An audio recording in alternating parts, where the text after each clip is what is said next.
کہتے ہیں ماں اولاد کی سب سے بڑی محافظ ہوتی ہے، تو پھر ایک ماں اپنی بیٹی سے اتنی نفرت کیوں کرنے لگی کہ سب کچھ برباد کر دیا؟ ایک لڑکی جس کی خوبصورتی اس کی ماں کو زہر لگنے لگی اور پھر وہی ماں بنی اس کی موت کی وجہ۔ آئیے جانتے ہیں اس کہانی میں۔ کراچی کے ناظم آباد کے ایک پرانے اور تنگ محلے میں 17 سالہ مہک اپنی ماں رضیہ کے ساتھ رہتی تھی۔ اس کا باپ بچپن میں ہی چھوڑ گیا تھا۔ مہک ایک معصوم، خوبصورت، خاموش طیبہ لڑکی تھی جو اسکول میں ہونہار تھی، لیکن غربت نے اسے کالج جانے سے پہلے ہی گھر بٹھا دیا۔ رضیہ جو اب 45 سال کی ہو چکی تھی، کپڑے سینے کا کام کرتی تھی۔ اس کی اپنی زندگی تھکن اور مایوسیوں سے بری تھی، مگر اندر ہی اندر وہ مہک سے حسد کرنے لگی، کیونکہ محلے میں لوگ مہک کی خوبصورتی کی باتیں کرتے تھے۔ رضیہ کے دل میں ایک عجیب سی جلن اور احساس کمتری پیدا ہو گئی۔ محلے کا ایک امیر ادھیڑ عمر آدمی افتخار مہک میں دلچسپی لینے لگا۔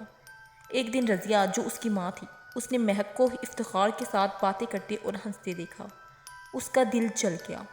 اس نے خود افتخار کو رجانے کی کوشش کی، مگر افتخار نے صاف کہا کہ وہ مہک سے شادی کرنا چاہتا ہے۔ رضیہ کے لیے یہ ناقابل برداشت بات تھی۔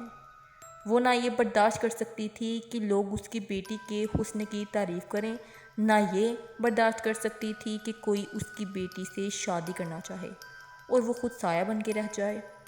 اس کا غرور اور غیرت ٹوٹ گئی۔ ایک رات رضیہ نے مہک کے کھانے میں نیند کی دوا ملا دی۔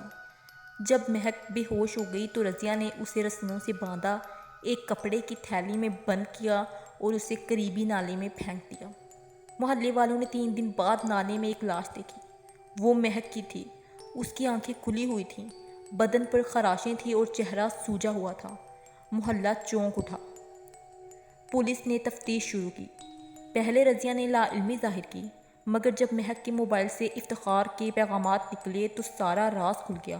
افتخار نے پولیس کے سامنے بیان دیا، میں مہک سے شادی کرنا چاہتا تھا، مگر اس کی ماں مجھے دھمکانے لگی تھی۔ آخرکار رضیہ نے سب کچھ قبول کر لیا۔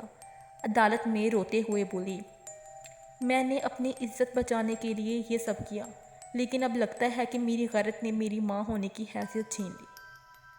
تو دوستو، اس کہانی سے ہمیں یہ سبق ملتا ہے، کبھی کبھی سگے رشتے بھی وہ زہر بن جاتے ہیں جو آہستہ آہستہ روح کو مار دیتے ہیں۔